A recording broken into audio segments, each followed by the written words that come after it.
तो सनातन एकता यात्रा में दूसरे दिन भी भारी भीड़ उमड़ रही है और जन सैलाब उमड़ रहा है। टीवी9 से धीरेन्द्र कृष्ण शास्त्री ने कहा है 80 करोड़ लोग अब जाग रहे हैं।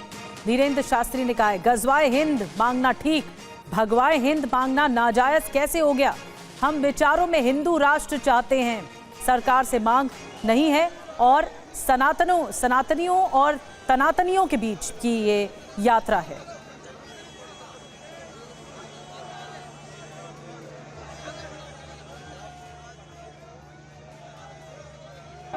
बागेश्वर धाम के उपासक पंडित धीरेन्द्र कृष्ण शास्त्री इस वक्त हमारे साथ मौजूद हैं। यात्रा का आज दूसरा दिन है। जितना उत्साह हमने कल देखा उससे भी बढ़ के उत्साह हम आज देख रहे हैं। आपके तजुर्बे में इस यात्रा की भव्यता कितनी बड़ी है? देखिए, ये यात्रा एक विचारिक यात्रा है। ये एक अभूतपूर्व, चलो साथ में चलो, ये अभूतपूर्व यात्रा है। देश विचारों को परिवर्तन कर रहा, देश एक नई क्रांति कर रहा, देश भेदभाव छुआछूत मुक्त बनने की तैयारी कर रहा, देश अंगड़े और पिछड़े की लड़ाई से ऊब चुका है। अब देश एक हो रहा है। 80 करोड़ हिंदू एक स्वर में एक साथ देश की उन्नति के लिए सड़कों पर उतरना प्रारंभ कर दिया। देश का हिंदू जागेगा, हिंदू एकता होगी, हिंदुत्व की विचारधारा प्रखर व मुखर होगी। मैं देख रहा हूँ लाखों लोग आपकी इस भावना से ओतप्रोत हैं, जुड़े हैं, लेकिन बहुत सारे ऐसे लोग हैं जो कहते हैं कि यात्रा अपनी जगह ठीक है, लेकिन हिंदू राष्ट्र की मांग करना ये अजीब है। यहाँ हर धर्म के सद्भाव के लोग रहते हैं। गजवाए हिंद मांग लेना जायज है, हिंदू राष्ट्र भगवाए हिंद मांग लो तो नाजायज है। बड़े दो मुआ लोग हैं। खैर, भगवान उनको सद्बुद्धि दे। भारत ही हिंदू राष्ट्र नहीं बनेगा तो क्या पाकिस्तान बनेगा? हिंदू राष्ट्र का मतलब यहाँ सब रहेंगे। पाकिस्तान में जैसे हिंदू रहते ना, भारत में भी मुसलमान रह पाएंगे। कल मैं आपकी बुआ जी साध्वी ऋतंबरा जी से बात कर रहा था। जब वो मंच से उतरी, उन्होंने मुझसे कहा कि इस यात्रा के माध्यम से और ये जो जितने श्रद्धालु जुड़ रहे हैं, कहीं ना कहीं सरकार पे दबाव बनेगा और वो हिंदू राष्ट्र को संसद में भी घोषित करे। हम लोगों के विचारों में हिंदू राष्ट्र चाहते हैं। सरकार से हमारी मांग नहीं है, ना सरकार पर कोई दबाव है, ना सरकार से हमें अपेक्षा है। कागजों पर हम हिंदू राष्ट्र चाहते नहीं, लोगों के विचारों में चाहते हैं। हम भेदभाव छुआछूत मुक्त भारत बनाना चाहते हैं। आपने कहा कि ये एक यात्रा कहीं ना कहीं सनातनी और तनातनी के बीच की भी यात्रा है। यस, गजवाए भगवाए हिंद के बीच की यात्रा है, तनातनियों सनातनियों के बीच की यात्रा है। अंग्रेजों पिछड़े के नाम पर लड़ाने वालों के बीच के लिए, उनको मुंहतोड़ जवाब देने वालों के लिए ये यात्रा है। ये यात्रा एकता के लिए है। जो भारत में फूट डालकर राज करना चाहते हैं, उनके मुंह पर मुंह तोड़ जवाब देने के लिए ये यात्रा है। ये यात्रा जो हिंदू घट रहा है, बट रहा है, उस हिंदुओं को पोषित करने के लिए व मजबूत करने के लिए यात्रा। आज कौन कौन से प्रमुख संत आपकी इस यात्रा में शामिल हो रहे हैं?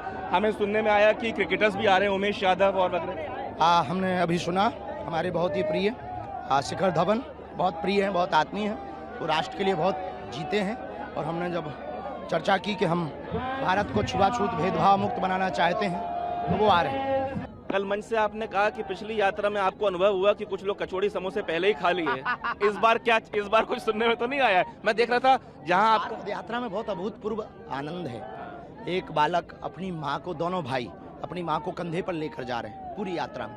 एक व्हील चेयर पर चल रही है, एक विकलांग को भी दिखा था। हाँ, दिव्यांग को लेकर, और एक 51 किलो की कांवड़ लेकर यात्रा में चल रहे हैं। तो बड़े अभूतपूर्व नज़ारे हैं।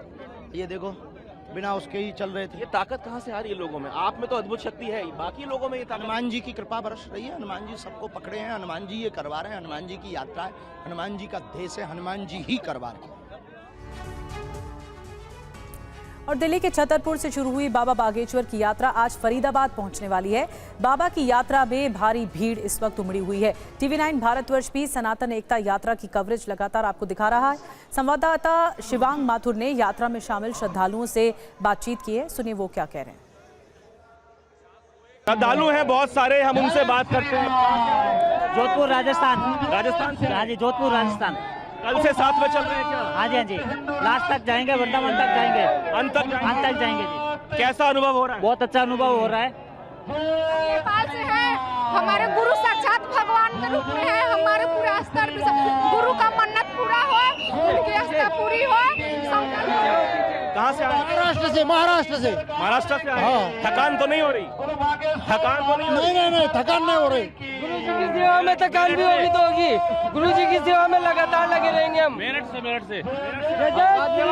आप बिहार से बिहार से। आप कहाँ से आए? बिहार सीता माता के धरती से, सीतामाढ़ी से। ना हमारा जात चाहिए, ना हमारा भात चाहिए, हमारा हिंदू राष्ट्र चाहिए। इस बुढ़ापे की उम्र में चलेंगे आप? हाँ चलेंगे। डीग जिला। जिला से? हाँ जी, हाँ जी।